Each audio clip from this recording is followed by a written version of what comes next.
कुंज बिहारी श्री हरिदास। जय जय श्री राधे, बोलो वृंदावन बिहारी लाल की जय। भक्तों, मार्गशीर्ष महीने में गीता के 11वें अध्याय का अत्यधिक महत्व है। जो भी मनुष्य इस 11वें अध्याय का पाठ करता है उसे साक्षात श्री हरि की प्राप्ति होती है। एक बार प्रेम से बोलो, श्री वृंदावन बिहारी लाल की जय। जय जय श्री राधे। कुंज बिहारी श्री हरिदास। श्रीमद् भागवत गीता के 11वें अध्याय का महात्म्य। श्री महादेव जी कहते हैं, हे प्रिय, गीता के वर्णन से संबंध रखने वाली कथा एवं विश्व रूप अध्याय के पावन महात्म्य को श्रवण करो। विशाल नेत्रों वाली पार्वती, इस अध्याय के महात्म्य का पूरा वर्णन नहीं किया जा सकता। इसके संबंध में सहस्त्रों कथाएं हैं। उनमें से एक यहाँ कही जाती है। प्रणिता नदी के तट पर मेघंकर नाम से विख्यात एक बहुत बड़ा नगर है। उसके प्रकार और गोपुर बहुत ऊंचे हैं। वहाँ बड़ी बड़ी विश्राम शालाएं हैं जिनमें सोने के खंबे शोभा दे रहे हैं। उस नगर में श्रीमान सुखी शांत सदाचारी तथा जितेंद्रिय मनुष्यों का निवास है। हाथ में शांग नाम धनुष धारण करने वाले जगदीश्वर भगवान विष्णु विराजमान हैं। वे परब्रह्म के साकार स्वरूप हैं। संसार के नेत्रों को जीवन प्रदान करने वाले हैं। उनका गौरवपूर्ण श्री विग्रह भगवती लक्ष्मी जी के नेत्र कमलों द्वारा पूजित होता है। भगवान की वह झांकी वामन अवतार की है। मेघ के समान उनका श्याम वर्ण तथा कोमल आकृति है। वक्षे स्थल पर श्री वत्स का चिन्ह शोभा पाता है। वे कमल और वनमाला से विभूषित हैं।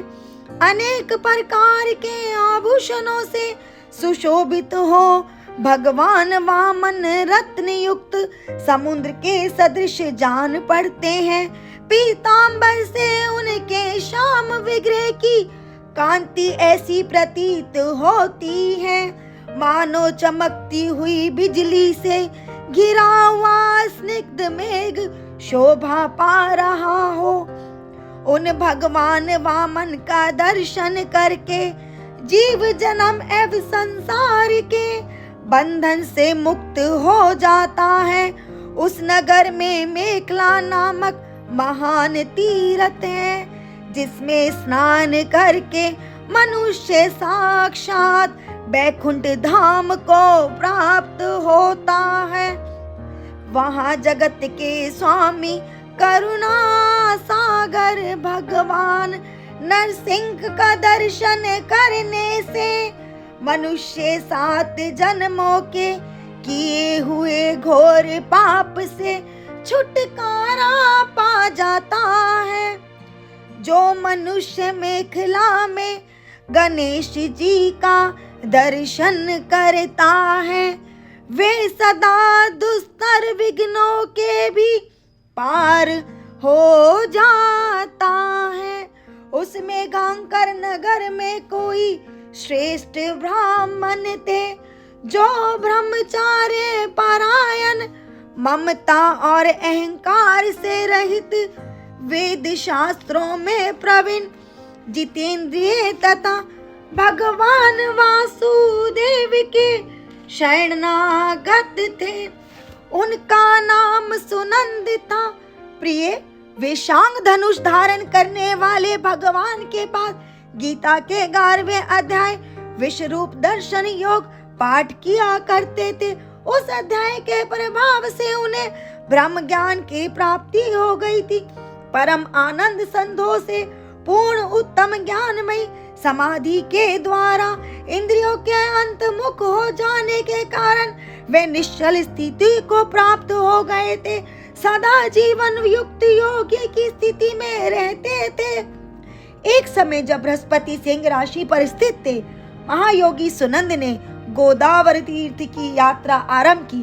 वे क्रमशः वीर्ज तीर्थ, तरा तीर्थ, कपिला संगम, अष्ट तीर्थ, कपिला द्वार, नृसिंह हवन, अंबिकापुरी तथा करा स्थानपुर आदि क्षेत्रों में स्थान और दर्शन करते हुए विवाह मंडप नामक नगर में आए। वहां उन्होंने प्रत्येक घर में जाकर अपने ठहरने के लिए स्थान मांगा, परंतु कहीं भी उन्हें स्थान नहीं मिला। अंत में गांव के मुखिया ने उन्हें एक बहुत बड़ी धर्मशाला दिखा दी। ब्राह्मण ने साथियों सहित उसके भीतर जाकर रात में निवास किया। सवेरा होने पर अपने को तो धर्मशाला के बाहर पाया, किंतु उनके और साथी नहीं दिखाई दे। वे उन्हें खोजने के लिए चले। इतने में ही ग्रामपाल से उनकी भेंट हो गई। ग्रामपाल ने कहा, मुनिश्रेष्ठ, तुम सब प्रकार से दीर्घायु जान पड़ते हो। सौभाग्यशाली तथा पुण्यवान पुरुषों में तुम सबसे पवित्र हो। तुम्हारे भीतर कोई लोकातर प्रभाव विद्यमान है। तुम्हारे साथी कहाँ गए और कैसे इस भवन से बाहर हुए, इसका पता लगाओ। मैं तुम्हारे सामने इतना ही कहता हूँ, तुम्हारे जैसा तपस्वी मुझे दूसरा दिखाई नहीं देता। विप्रवर, तुम किस महामंत्र का ज्ञान है, किस विद्या का आश्रय लेते हो तथा किस देवता की दया से तुम्हें अलौकिक शक्ति आ गई है। भगवान कृपया करके इस गांव में रहो, मैं तुम्हारी सब सेवा करूंगा। यूं कहकर ग्राम पालन ने मुनीश्वर सुनंद को अपने गांव में ठहरा लिया। वह दिन रात बड़ी भक्ति से उनकी सेवा टहल करने लगा। जब 7-8 दिन बीत गए, तब एक दिन प्रातः काल आकर वह बहुत दुखी हो महात्मा के सामने रोने लगा और बोला, हाय, आज रात में राक्षस ने मुझे भाग्यहीन के बेटे को चबा लिया है। मेरा पुत्र बड़ा ही गुणवार और भक्तिमान था। ग्रामपाल के इस प्रकार कहने पर योगी सुनंद ने पूछा, कहाँ है वह राक्षस? किस प्रकार उसने तुम्हारे पुत्र का भक्षण किया है? ग्रामपाल बोला, ब्राह्मण, इस नगर में एक भयंकर नरभक्षी राक्षस रहता है। वह प्रतिदिन आकर इस नगर के मनुष्यों को खा लिया करता है तथा एक दिन समस्त नगरवासियों ने मिलकर उससे प्रार्थना की, राक्षस, तुम हम सब लोगों की रक्षा करो, हम तुम्हारे लिए भोजन की व्यवस्था किए देते हैं। यहाँ बाहर के जो पथिक रात में आकर नींद लेंगे उनको खा जाना। इस प्रकार नागरिक मनुष्य गांव के मुखिया द्वारा इस धर्मशाला में भेजे हुए पाथिकों का राक्षस का आहार निश्चित किया। अपने प्राणों की रक्षा के लिए उन्हें ऐसा करना पड़ा। तुम भी अन्य राहगीरों के साथ इस घर में आकर सोए थे, किंतु राक्षस ने उन सबको तो खा लिया, केवल तुम्हें छोड़ दिया। द्विजोत्तम, तुम में ऐसा क्या प्रभाव है, इस बात को तुम ही जानते हो। इस समय मेरे पुत्र का एक मित्र आया था, किंतु मैं उसे पहचान न सका। वह मेरे पुत्र को बहुत प्रिय था, किंतु अन्य राहगीरों के साथ उसे भी मैंने उसी धर्मशाला में भेज दिया। मेरे पुत्र ने जब सुना कि मेरा मित्र भी उसमें प्रवेश कर गया, तब वह उसे वहां से लेने के लिए आ गया, परंतु राक्षस ने उसे भी खा लिया। आज सवेरे मैंने बहुत दुखी होकर उस पिशाच से पूछा, ओ दुष्ट आत्मन, तूने रात में मेरे पुत्र को भी खा लिया? तुम्हारे पेट में पड़ा हुआ मेरा पुत्र जिससे जीवित हो सके, ऐसा कोई उपाय हो तो मुझे बताओ। राक्षस ने कहा, ग्रामपाल, धर्मशाला के भीतर घुसे हुए तुम्हारे पुत्र के ना जानने के कारण मैंने भक्षण किया है। अन्य पथिकों के साथ तुम्हारा पुत्र भी अनजान में ही मेरा ग्रास बन गया। वह मेरे उदर में जिस प्रकार जीवित और रक्षित रह सकता है, वह उपाय स्वयं विधाता ने ही कर दिया है। जो ब्राह्मण सदा गीता के 11वें अध्याय का पाठ करता हो, उसके प्रभाव से मेरी मुक्ति होगी, मरे हुए को पुनः जीवन प्राप्त होगा। यहाँ कोई ब्राह्मण रहते हैं जिनको मैंने एक दिन धर्मशाला से बाहर कर दिया था। वे निरंतर गीता के 11वें अध्याय का जप किया करते हैं। इस अध्याय के मंत्र से 7 बार अभिमंत्रित करके यदि वे मेरे ऊपर जल का छींटा दे तो निसंदेह मेरा शाप से उद्धार हो जाएगा। इस प्रकार उस राक्षस का संदेश पाकर मैं तुम्हारे निकट आया हूँ। ब्राह्मण ने पूछा, ग्रामपाल, जो रात में सोए मनुष्य को खाता है, वह प्राणी किस प्रकार पाप से राक्षस हुआ? ग्रामपाल बोला, ब्राह्मण, पहले इस गांव में कोई किसान ब्राह्मण रहता था। एक दिन वह अघनी के खेत की क्यारियों की रक्षा करने लगा। वहां से थोड़ी ही दूर पर एक बहुत बड़ा गिद्ध किसी राही को मारकर खा रहा था। उसी समय एक तपस्वी कहीं से आ निकले, जो उस राही को बचाने के लिए दूर से ही दया दिखाते आ रहे थे। गिद्ध उस राही को खाकर आकाश में उड़ गया। तब तपस्वी ने कुपित होकर उस किसान से कहा, ओ दुष्ट हलवाई, तुझे धिक्कार है, तू बड़ा ही कठोर है, निर्दयी है। दूसरों की रक्षा मुंह मोड़कर केवल पेट पालने के धंधे में लगा है। तेरा जीवन नष्ट प्राय है। अरे जो चोर दाढ़ वाले जीव, सर्प, शत्रु, अग्नि, विष, जल, गिद्ध, राक्षस, भूत तथा बेताल आदि के द्वारा घायल हुए मनुष्यों की शक्ति होते हुए भी उपेक्षा करते हैं, वे उनके वध का फल पाता है। जो शक्तिशाली होकर भी चोर आदि के चंगुल में फंसे हुए ब्राह्मण को छुड़ाने की चेष्टा नहीं करता, वह घोर नरक में पड़ता और पुनः भेड़ियों की योनि में जन्म लेता है।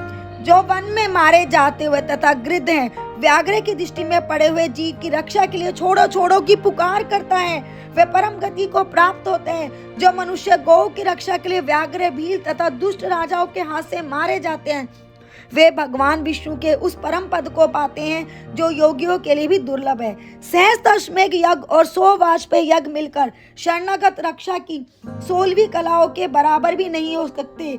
दीन तथा भयभीत जीवन की उपेक्षा करने से पुण्यवान पुरुष भी समय आने पर कुंभीपाक नामक नरक में पकाया जाता है। तूने दुष्ट गिद्ध के द्वारा खाए जाते हुए राही को देखकर उसे बचाने में समर्थ होते हुए भी जो इसकी रक्षा नहीं की, इससे तू निर्दयी जान पड़ता है, अतः तू राक्षस हो जा। हलवा बोला, महात्मन, मैं यहाँ उपस्थित अवश्य था, किंतु मेरे नेत्र बहुत देर से खेत की रक्षा लगे थे, अतः पास होने पर भी गिद्ध के द्वारा मारे जाते हुए इस मनुष्य में नहीं जान सका, अतः मुझ दीन पर आपको अनुग्रह करना चाहिए। तपस्वी ब्राह्मण जो प्रतिदिन गीता के 11वें अध्याय का जप करता है, उस मनुष्य के द्वारा अभिमंत्रित जल तुम्हारे मस्तक पर पड़ेगा, उस समय तुम्हें शाप से छुटकारा मिल जाएगा। यह कहकर तपस्वी ब्राह्मण चले गए और वह हलवाहा राक्षस हो गया। अतः दिशेष तुम चलो और 11वें अध्याय से तीर्थ के जल को अभिमंत्रित करो, फिर अपने ही हाथ से उस राक्षस के मस्तक पर उसे छिड़क दो। ग्रामपाल की ये सारी प्रार्थना सुनकर ब्राह्मण का हृदय करुणा से भर आया। वह बहुत अच्छा कहकर उसके साथ राक्षस के निकट गए। वे ब्राह्मण योगी थे। उन्होंने विश्व रूप दर्शन नामक 11वें अध्याय से जल अभिमंत्रित करके उस राक्षस के मस्तक पर डाला। गीता के 11वें अध्याय के प्रभाव से वे शाप से मुक्त हो गया। उसने राक्षस देह का परित्याग करके चतुर्भुज रूप धारण कर लिया तथा उसने जिन सहस्त्रपति को का भक्षण किया था, वे भी शंख, चक्र एवं गदा धारण किए हुए चतुर्भुज रूप हो गए। तत्पश्चात वे सभी विमान पर आरूढ़ हुए। इतने में ही ग्रामपालों ने राक्षसों से कहा, निशाचर, मेरा पुत्र कौन है, उसे दिखाओ। उसके यूं कहने पर दिव्य बुद्धिमान राक्षस ने कहा, ये जो तमाल के समान शाम 4 भुजाधारी माणिक में मुकुट से सुशोभित तथा दिव्य मणियों के बने हुए कुंडलों से अलंकृत है, हार पहनने के कारण जिनके कंधे मनोहर प्रतीत होते हैं, जो सोने के भुजबंधों से विभूषित कमल के समान नेत्र वाले स्निग्ध रूप तथा हाथ में कमल लिए हुए हैं और दिव्य विमान पर बैठकर देवत्व को प्राप्त हो चुके हैं, इन्हीं को देखा और उसे अपने घर ले जाना चाहा। यह देख उसका पुत्र हंस पड़ा और इस प्रकार कहने लगा। पुत्र बोला, ग्रामपाल, कई बार तुम भी मेरे पुत्र हो चुके थे। वह तुम्हारा पुत्र, मैं तुम्हारा पुत्र था, किंतु अब देवता हो गया हूँ। इन ब्राह्मण देवता के प्रसाद से बैकुंठ धाम को जाऊंगा। देखो, यह निशाचर भी चतुर्भुज रूप को प्राप्त हो गया है। 11वें अध्याय के महात्म्य से यह सब लोगों के साथ विष्णु धाम को जा रहा है। अतः तुम भी इन ब्राह्मण देव से गीता के 11वें अध्याय का अध्ययन करो और निरंतर उसका जप करते रहो। इसमें संदेह नहीं है कि तुम्हारी भी ऐसी ही उत्तम गति होगी।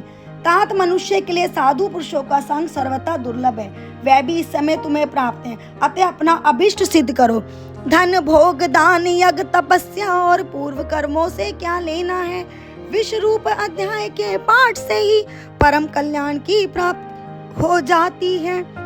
पूर्ण आनंद संधोह स्वरूप श्री कृष्ण नामक ब्रह्मा के मुख से कुरुक्षेत्र में अपने मित्र अर्जुन के प्रति जो अमृत में उपदेश निकला था, वही श्री विष्णु का परम तात्विक रूप है।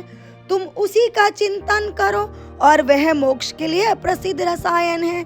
संसार भय से डरे हुए मनुष्यों की आदि व्याधि का विनाशक तथा अनेक जन्म के दुर्गों का नाश करने वाला है।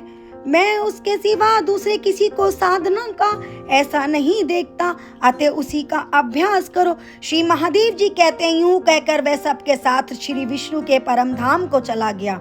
तथा ग्रामपाल ने ब्राह्मण के मुख से उस अध्याय को पढ़ा। फिर वे दोनों ही उस महात्म्य से विष्णु धाम को चले गए। पार्वती, इस प्रकार तुम्हें 11वें अध्याय की महात्म्य कथा का सुनाई है। इसके शमन मास से महान पातकों का नाश हो जाता है। बोलो कुंज बिहारी श्री अर्थात भगवत गीता के प्रत्येक अध्याय को पढ़ने से सभी पापों से मुक्ति मिलती है। और 11वें अध्याय को पढ़ने वाले ब्राह्मण देवता ने राक्षस तक को भी बैकुंठ धाम की प्राप्ति दिला दी। 11वें अध्याय के पाठ से उस राक्षस को मुक्ति मिल गई, बैकुंठ धाम को प्राप्त हो गया। और साक्षात भगवत गीता के अंदर हमारे श्री हरि समाये हुए हैं। भक्तों, ये मार्गशीर्ष का महीना चल रहा है। इसमें गीता के 11वें अध्याय पढ़ने का अत्यधिक महत्व है। इसको पढ़ने से सभी पापों से मुक्ति मिलती है और अंत में मनुष्य बैकुंठ धाम को प्राप्त होता है।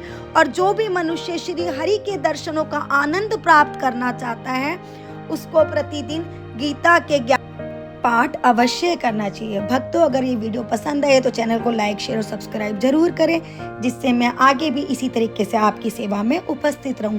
हमारे चैनल पर बांके बिहारी के दर्शन, वृंदावन धाम के दर्शन, व्रत और त्योहारों की कथाएं और उनकी जानकारी दी जाती है। और अगर अभी तक आपने हमारे चैनल को सब्सक्राइब नहीं करा हो तो एक बार सब्सक्राइब जरूर करें और बांके बिहारी आप सबकी, हम सबकी हर मनोकामना को पूरी जरूर करें।